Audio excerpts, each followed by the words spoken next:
नमस्कार. मी प्रतीक अशोक सरकाळे आणि मी सध्या मानसशास्त्राचा सहाय्यक प्राध्यापक म्हणून राजश्री छत्रपती शाहू कॉलेज कोल्हापूर येथे कार्यरत आहे.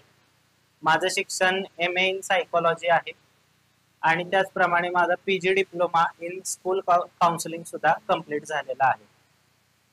खरं तर तुमच्या सगळ्यांना प्रश्न पडला असेल की मी आज तुमच्या समोर का उभा आहे किंवा मी हा व्हिडिओ का रेकॉर्ड करतोय. तर मानसशास्त्राचा प्राध्यापक म्हणून ज्यावेळी मी समाजात जातो, लोकांना भेटतो, त्यावेळी लोकांचा माझ्याकडे बघून एकच प्रश्न असतो की सांग बरं आमच्या मनात काय चाललंय.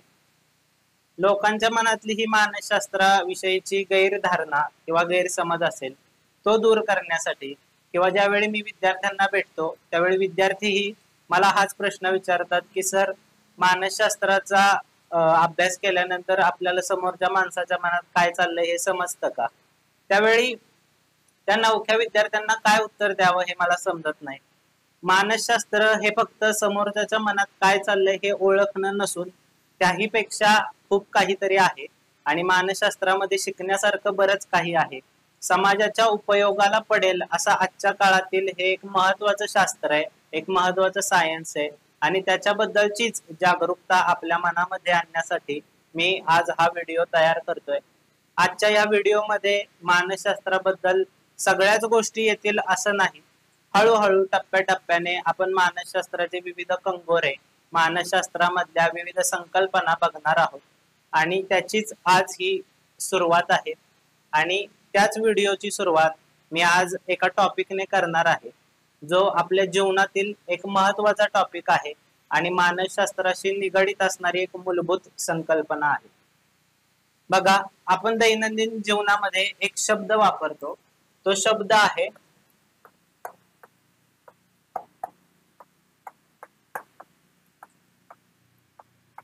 इंटेलिजन्स.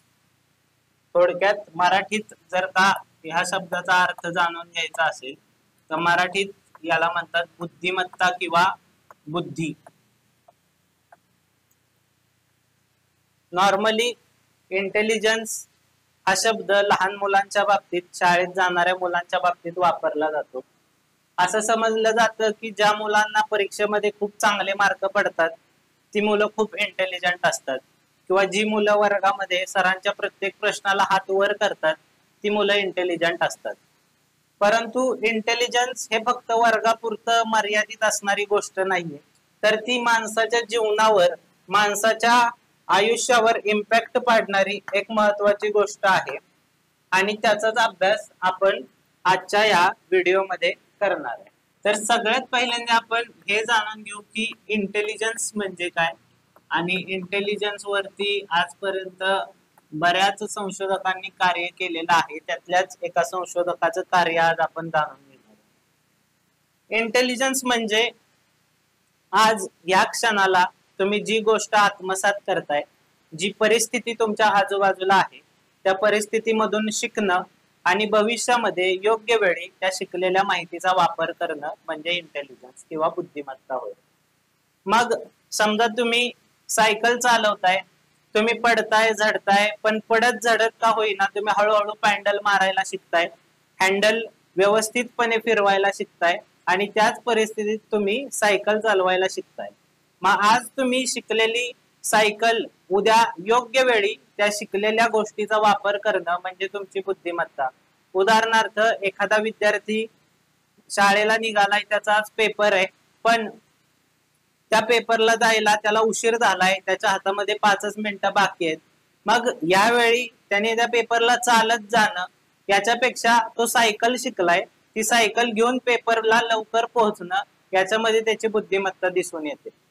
किंवा एखादा विद्यार्थी खूप छान पद्धतीने बोलतो, त्याने चांगल्या पद्धतीने वक्तृत्व कला आत्मसात केली, तर आज त्याच्या शाळेमध्ये त्याचा सेंड ऑफचा दिवस आहे, त्याला त्याच्या विद्यार्थ्यांना, मित्रमैत्रिणींना काहीतरी सांगायचंय, त्याच्या गुरुजनांचे आभार मानायचे, तर त्यावेळी त्याने त्याच्या वक्तृत्व केलेल्या कलेचा केलेला योग्य उपयोग त्या क्षणाला म्हणजे त्याची बुद्धिमत्ता होय. इंटेलिजन्स या घटकावरती सगळ्यात पहिल्यांदी जर एका सायकोलॉजिस्टने काम केलं असेल तर ते अल्फ्रेड बिनेट या सायकोलॉजिस्टने काम केलं. अल्फ्रेड बिनेटने लहान मुलं जी एका शाळेमध्ये शिकत होती त्यांच्यामध्ये कोणता विद्यार्थी हुशार आहे आणि कोणता विद्यार्थी थोडा मंदबुद्धीचा आहे हे जाणून घेण्यासाठी एक बुद्धिमत्ता चाचणी थोडक्यात इंटेलिजन्स टेस्ट तयार केली आणि त्या टेस्टच्या आधाराने त्यांनी जगात सगळ्यात पहिल्यांदा विद्यार्थ्यांना इंटेलिजन्सच्या आधारावरती विभाजित केलं. कोण विद्यार्थी हुशार आहे आणि कोण थोडा मंदबुद्धीचा आहे किंवा कोणाला अभ्यासातलं जास्त शिकवलेलं समजत नाही अशा पद्धतीचं काम त्यांनी सगळ्यात पहिल्यांदा केलं. परंतु आज आपण बिनेटच्या कामाबद्दल चर्चा करणार नाहीये, तर इंटेलिजन्स किंवा बुद्धिमत्तेच्या क्षेत्रामध्ये ज्या व्यक्तीने भरघोस योगदान दिलं त्या व्यक्तीचं नाव आहे हॉवर्ड गार्डनर.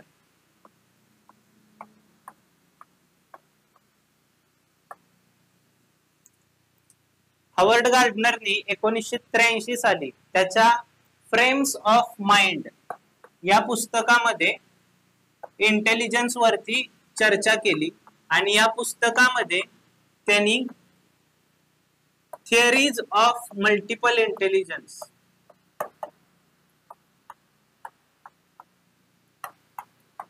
ही इंटेलिजन्सच्या जगातली मूलभूत संकल्पना मांडली.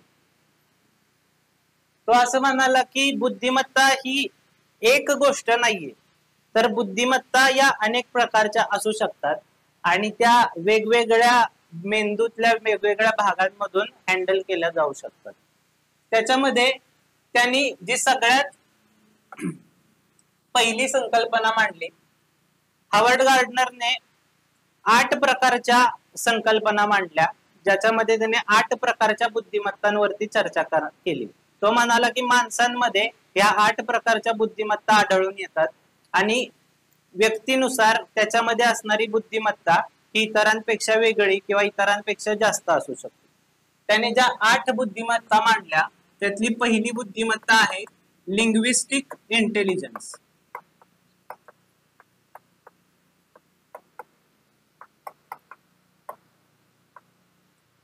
दुसरी बुद्धिमत्ता आहे मॅथेमॅटिकल इंटेलिजन्स.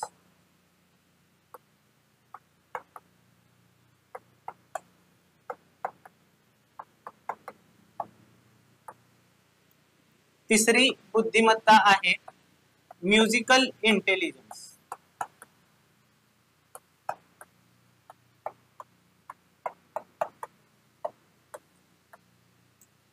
चौथी बुद्धिमत्ता आहे बॉडी कायनेस्थेटिक इंटेलिजन्स.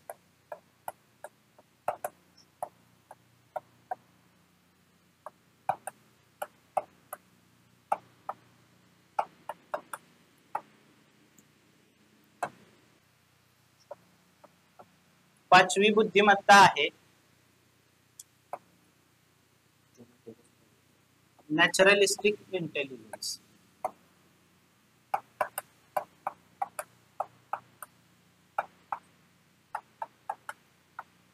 इथंच मी 6वी मांडतो इंटरपर्सनल इंटेलिजन्स.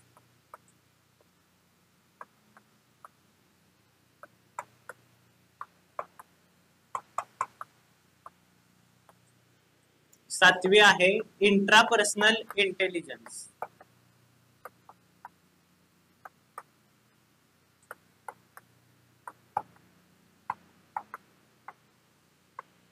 आणि 8वी आहे स्पेशियल इंटेलिजन्स.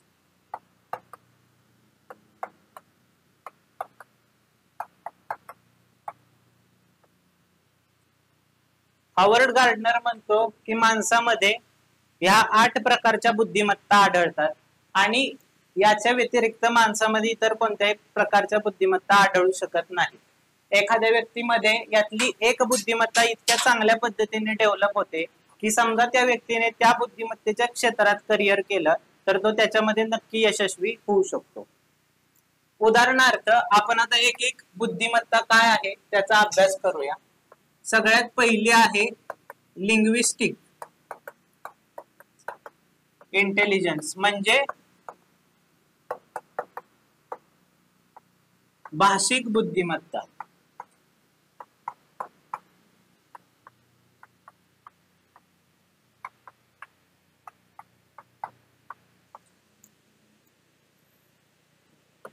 ज्या व्यक्तीकडे भाषिक बुद्धिमत्ता असते त्या व्यक्तीला वाचन, रीडिंग, रायटिंग या गोष्टींची आवड मोठ्या प्रमाणात असते. त्याचप्रमाणे ज्या व्यक्तीकडे भाषिक बुद्धिमत्ता असते तो चांगल्या पद्धतीचा वक्ता होऊ शकतो. इलोक्युशन त्या व्यक्तीचं चांगलं असतं.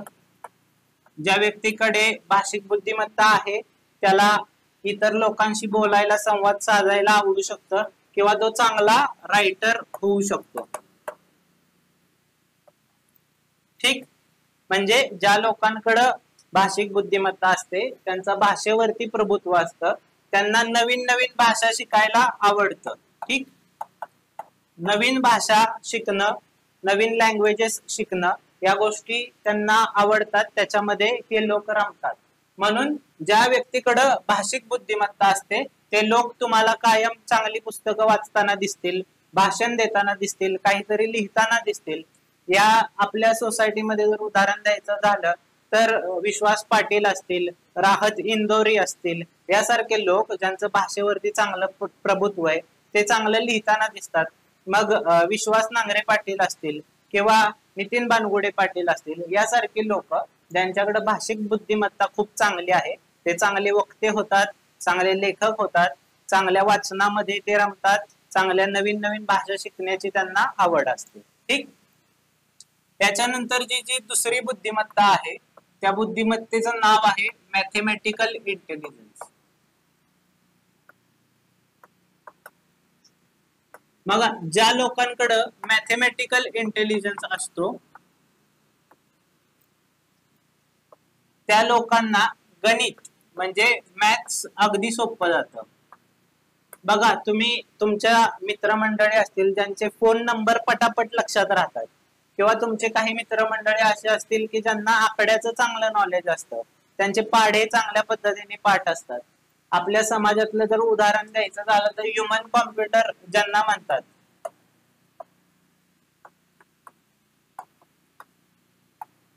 त्या शकुंतला देवी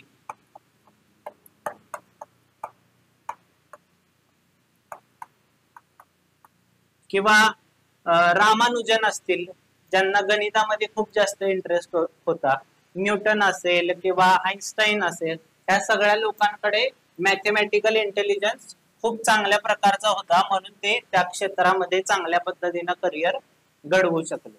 ज्या लोकांना हातावरती आकडेमोड पटकन जमते किंवा ज्यांचे नंबर पटापट लक्षात राहतात किंवा गणितामध्ये जे लोक रमतात त्यांच्याकडे मॅथेमॅटिकल इंटेलिजन्स असतो. मग ज्यांच्याकडे मॅथेमॅटिकल इंटेलिजन्स आहे ते लोक स्टॅटिस्टिक्स मध्ये चांगलं करिअर करू शकतात, कॉमर्स मध्ये चांगलं करिअर करू शकतात, इकॉनॉमिक्स मध्ये चांगलं करिअर करू शकतात किंवा मग इंजिनिअरिंग फील्ड असतील ज्याच्यामध्ये गणिताचा खूप जास्त वापर होतो, त्याच्यामध्ये हे लोक चांगल्या पद्धतीनं करिअर करू शकतात. ठीक, त्याच्यानंतर जो तिसरा बुद्धिमत्तेचा प्रकार आहे त्याचं नाव आहे म्युझिकल इंटेलिजन्स. मराठीमध्ये जर याला म्हणायचं झालं तर हा सांगीतिक बुद्धिमत्तेचा एक भाग आहे. सांगीतिक बुद्धिमत्ता. मग ज्या लोकांकडे सांगीतिक बुद्धिमत्ता चांगल्या प्रकारची असते ते लोक चांगल्या पद्धतीची गाणी रचू शकतात किंवा संगीत तयार करू शकतात. त्यांना नवीन नवीन वाद्य शिकणं आवडतं, गाणं गायन आवडतं. उदाहरणार्थ आपल्या समाजातलं घ्यायचं झालं तर लता मंगेशकर असतील, आशा भोसले असतील किंवा किशोर कुमार, मोहम्मद रफी असतील, आजच्या काळामध्ये अरिजित सिंग यांच्यासारखी लोक जी संगीतामध्ये रमतात, ज्यांना संगीताचं चांगलं नॉलेज असतं, गायनामध्ये रस असतो, वादनामध्ये रस असतो, म्युझिकचे 7 सूर ज्या व्यक्तीला चांगल्या पद्धतीने समजतात त्याच्याकडं म्युझिकल इंटेलिजन्स असतो. थोडक्यात सांगीतिक बुद्धिमत्ता त्या व्यक्तीकडे चांगली असते. मग हे लोक चांगले गीतकार होऊ शकतात. ज्या माणसाकडे चांगली सांगीतिक बुद्धिमत्ता आहे ते चांगले संगीतकार होऊ शकतात, चांगले गायक होऊ शकतात, चांगले वादक होऊ शकतात. ठीक, ही आहे सांगीतिक बुद्धिमत्ता. त्याच्यानंतर जी चौथी महत्वाची बुद्धिमत्ता आहे, तिचं नाव आहे नॅचरलिस्टिक इंटेलिजन्स.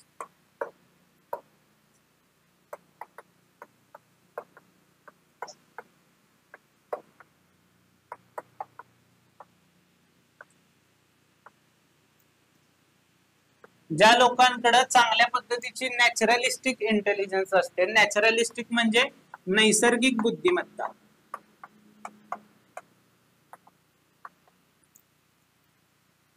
ते लोक निसर्गामध्ये चांगल्या पद्धतीने रमतात. त्यांना झाडांची चांगली माहिती असते, त्यांना प्राणी पक्ष्यांची चांगली माहिती असते. उदाहरणार्थ समजा आदिवासी पाड्यामधला एखादा मुलगा आहे, तर त्याला लगेच समजतं की झाडावर बसलेली चिमणी का चिवचिव करते जास्त, किंवा गोठ्यामधली बांधलेली जी गाय आहे ती का जास्त हंबरतीये किंवा का जास्त ओरडतीये, एखादा प्राणी का रस्त्यावरती लोळतोय, किंवा आज पाऊस पडेल की नाही, हे झाड ह्या जमिनीमध्ये चांगलं उगवेल की नाही, या पद्धतीची माहिती नॅचरलिस्टिक इंटेलिजन्स असलेल्या लोकांना जास्त असते. मग हे लोक चांगल्या पद्धतीचे निसर्ग तज्ञ होऊ शकतात, किंवा हे लोक चांगल्या पद्धतीचे झूलॉजिस्ट होऊ शकतात, किंवा बॉटॅनिस्ट होऊ शकतात. थोडक्यात निसर्ग संवर्धनाचं काम किंवा निसर्गाबद्दलची माहिती घेणं या क्षेत्रामध्ये नॅचरलिस्टिक इंटेलिजन्स असणारी लोक चांगल्या पद्धतीने काम करू शकतात, किंवा चांगल्या पद्धतीचे कृषी तज्ञ सुद्धा ही लोक होऊ शकतात. ठीक. त्याच्यानंतरचा जो पाचवा इंटेलिजन्स आहे तो आहे बॉडी कायनेस्थेटिक इंटेलिजन्स.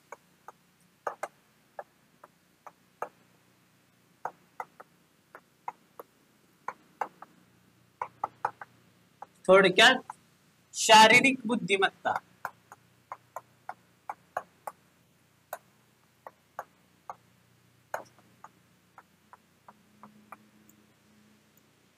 ज्या लोकांकडे शारीरिक बुद्धिमत्ता चांगली असते त्यांचं स्वतःच्या शरीरावर खूप जास्त कमांड असतं. मग तुम्ही जिम्नॅस्टिक करणारे लोक असतील, किंवा पैलवान असतील ज्यांना आपण रेसलर म्हणतो, किंवा स्पोर्ट्स प्लेयर असतील, या लोकांकडे शारीरिक बुद्धिमत्ता खूप चांगल्या प्रकारची असते. उदाहरणार्थ सचिन तेंडुलकरचं जर का उदाहरण घेतलं तर त्याचं बॉडी, आय आणि हँड कोऑर्डिनेशन खूप छान आहे, ज्याचा अर्थ त्याच्याकडं शारीरिक बुद्धिमत्ता चांगल्या प्रकारची आहे. किंवा मग रेसलर असतील, एखादा कुस्तीचा डाव शिकलेला असताना त्याचा पुन्हा वापर कशा पद्धतीने करायचा याचं या लोकांना खूप चांगल्या पद्धतीनं ज्ञान असतं. किंवा जिमचे जे लोक असतील त्यांना हे समजतं की आपलं शरीर कसं लवचिक ठेवायचं आणि शरीराच्या हालचाली कशा जलद पद्धतीनं करायच्या. ठीक. मग ज्यांच्याकडे बॉडी कायनेस्थेटिक इंटेलिजन्स आहे ते लोक खेळाच्या क्षेत्रात असतील किंवा फिजिकल ऍक्टिव्हिटी जिथं जिथं आहे त्या क्षेत्रामध्ये चांगल्या पद्धतीने काम करू शकतात. ठीक. याच्यानंतरचा जो सहावा इंटेलिजन्स आहे त्याचं नाव आहे स्पेशियल इंटेलिजन्स. स्पेशियल म्हणजे जागेची बुद्धिमत्ता. जागेची बुद्धिमत्ता. मग ज्या लोकांकडे ही जागेची बुद्धिमत्ता असते, तुमच्या मित्रमंडळींमध्ये बघा काही लोक असतील जे एका रस्त्याने एकदा गेले की परत त्यांना तो रस्ता लक्षात ठेवायची गरज राहत नाही. मग 10 वेळा जायची त्यांना त्या रस्त्याने गरज नाही, एकदाच त्या रस्त्याने जाणं सफिशियंट असतं. ठीक आहे. मग या लोकांना जागेचं खूप छान नॉलेज असतं. किंवा या क्षेत्रामध्ये काम करणारे जे लोक असतात, उदाहरणार्थ आर्किटेक्ट असतील, किंवा सिव्हिल इंजिनियर असतील, किंवा चित्रकार असतील, या लोकांकडे स्पेशियल इंटेलिजन्स खूप चांगल्या पद्धतीचा असतो.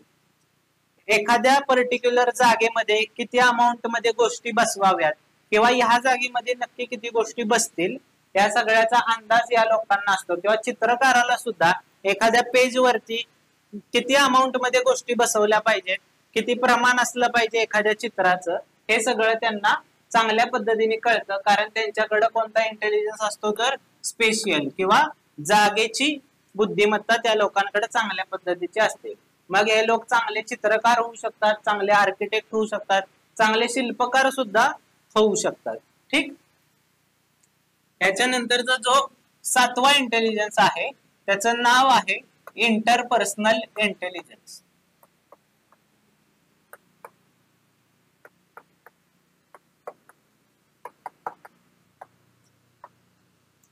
इंटरपर्सनल इंटेलिजन्स म्हणजे आंतरवैयक्तिक बुद्धिमत्ता.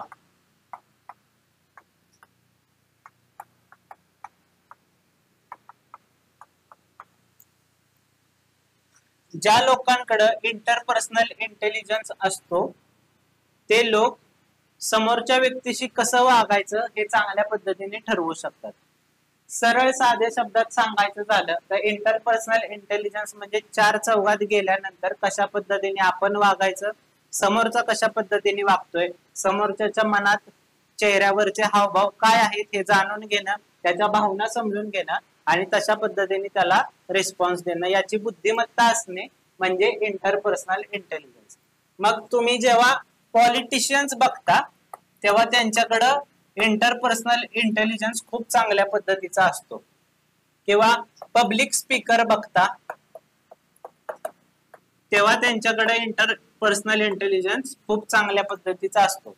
लोकांच्या मनात काय चाललंय, लोकांच्या भावना काय आहेत, जनभावना काय आहेत हे समजून घेण्याचा इंटेलिजन्स बुद्धिमत्ता त्यांच्याकडे खूप चांगल्या प्रकारची असते. आणि मग लोकांच्या मनात काय चाललंय हे समजून घेऊन लोकांना आश्वासनं देणं किंवा लोकांना मोटिवेट करणं हे या लोकांना चांगल्या पद्धतीने समजतं.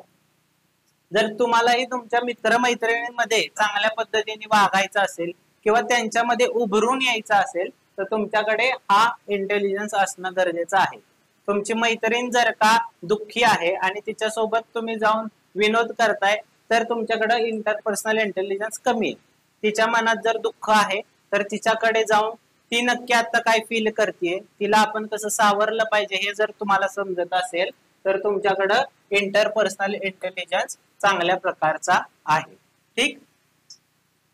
आणि जो 8वा इंटेलिजन्स आहे त्याचं नाव आहे इंट्रापर्सनल इंटेलिजन्स.